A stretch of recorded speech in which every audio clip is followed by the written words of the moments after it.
بكل قبح وأكره أن أكون له مجيبا يزيد صفاهة وأزيد حلما كعود زاده الإحراق طيبا. ഇമാം ഷാഫി റളിയല്ലാഹു അൻഹു പറയുന്നു, എന്നെ എല്ലാ ചീത്തയും ഇങ്ങനെ പറയുന്നു. അതങ്ങനെ പറഞ്ഞോട്ടെ, ഞാനതിന് മറുപടി പറയാൻ പോകുന്നില്ല. എന്നിട്ടോ ഷാഫി ഇമാം പറയും, അത് പറയാത്തത് കൊണ്ട് എനിക്ക് സഹിഷ്ണുതയും ക്ഷമയും ഗുണവും ഇങ്ങനെ വർദ്ധിക്കുന്നു. അവൻ വിഡ്ഢിയായി ഇങ്ങനെ പോകുന്നു.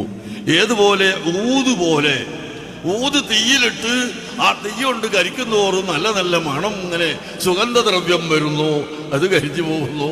അതുപോലെയാണ് നമുക്ക് ശത്രുക്കളെ പരിഗണിക്കാതെ പ്രവർത്തനം നന്നാക്കിയെടുക്കുക. അതാണ് വേണ്ടത്. ആരൊക്കെയോ